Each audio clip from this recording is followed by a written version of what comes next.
前回のあらすじ。100機の写真を手に入れろと言われた白鳥は、喫茶コスモスのママの紹介で、超能力クラブの清水と知り合う。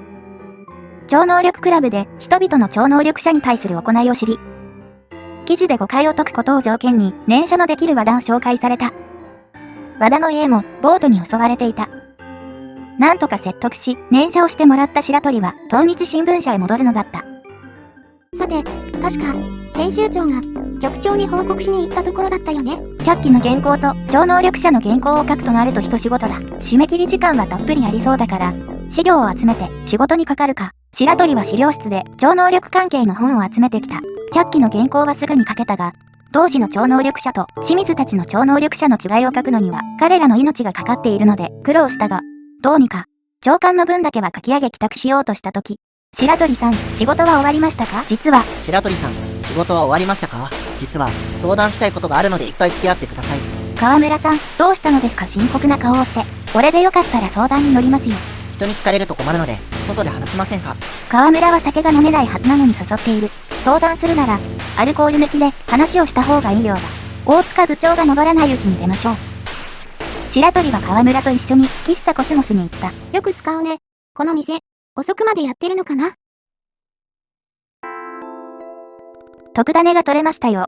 これもママのおかげです。ママ、大事な相談なので、ボックスに行きます。でしたら、一番奥のボックスが空いています。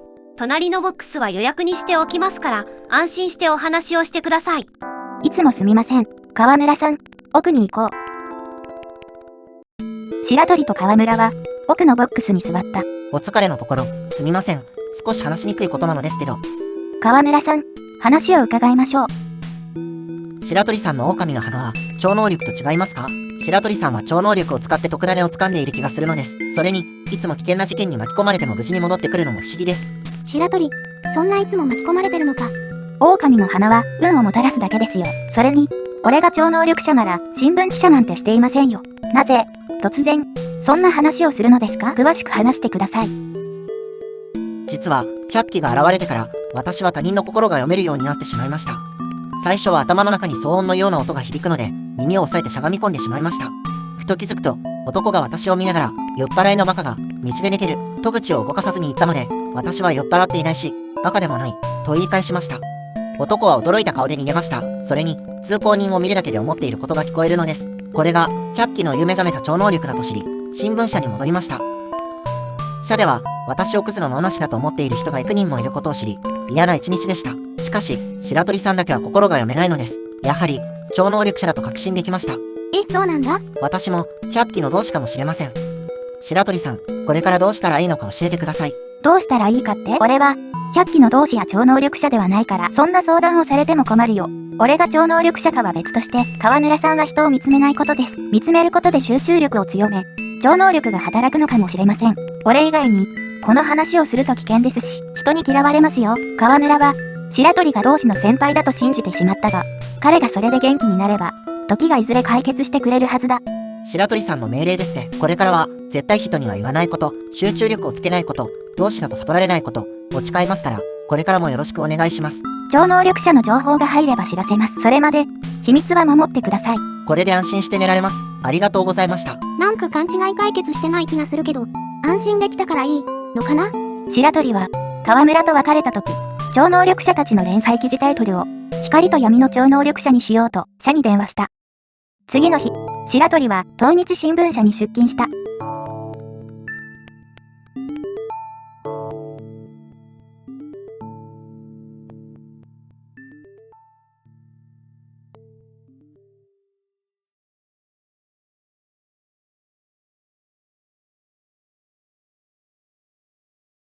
翌日、白鳥が編集室に入ると、編集長が待ち構えてたように白鳥を呼びつけた。昨日はお疲れさん。100機の写真のおかげで長官があれに揺れてすごい人気だ。それと光と闇の超能力者だが、読者から永久に返済してくれと電話がひっきりなしにかかってる。評判いいみたいだね。光と闇の超能力者だけに絞って仕事の許可を出してな。超能力に関した団体調査をコンピュータで DD まで選出したけど、豆腐用当てしても記者の数が足りないんだ。まさか俺を足りない分に入れたりして。白鳥ちゃんの勘は素晴らしい。それに返済のネタにもなる一石二鳥の仕事が頼むからやってくれ。その代わり一番にリストの中から2つ選ぶ権利を与えるよ。連載がどうなっても知りませんよ。とりあえず、リストを見せてください。これがリストだ。コンピュータで20箇所に絞ったのだが、君の狼の花で選んでくれないか。リストには、政府、大学、企業、民間の超能力の研究所や新興宗教、雑誌社まで多種にわたって抜粋されている。超能力関係の研究所や雑誌関係まである2カ所を選ぶことは大変だ。決められて取材に行く方が楽だ。政府機関、大学、企業より、個人の研究所の方が面白そうだし、新興宗教より、超能力道場の方が、いかめしくて何かありそうだ。リストの明細を見る。まさか、狼の花ってコマンドが出てくるとは思わなかった。目黒超心理学研究所は、所長の目黒昴生が一人だけで過去の歴史に出た偉大な超能力者を心理学的に調べ、物理学的に研究して、超能力の開発を目指している。現在は職員がいない。引用修験道場は、道場主が天陽院天竜師範並び門弟は、精神力を鍛え、集中力を養い、陰と陽の宇宙エネルギーを体内に求め、それを力にして超能力を発揮するそうだ。また、すごい理解しにくい団体。何か気になる名前だ。この2つに決めよう。では、目黒超心理学研究所と引用修験道場にします。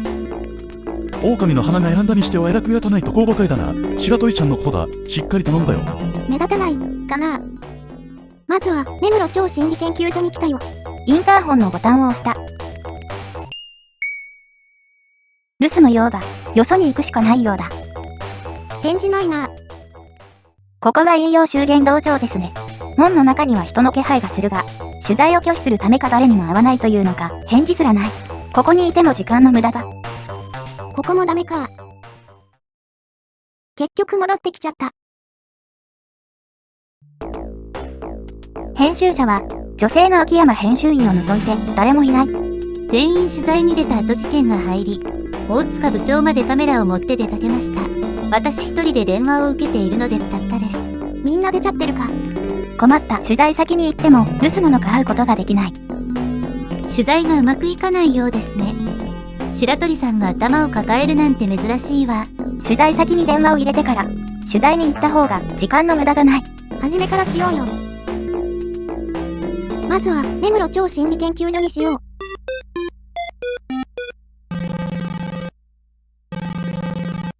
ダメかな。電話の近くに誰もいないのか、電話に繋がらない。今度は引用修験道場に。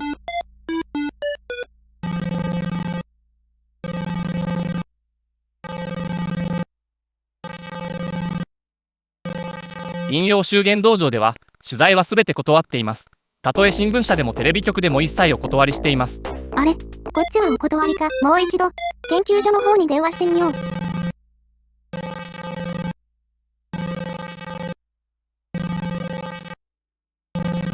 はい、目黒超心理研究所です。取材ですか？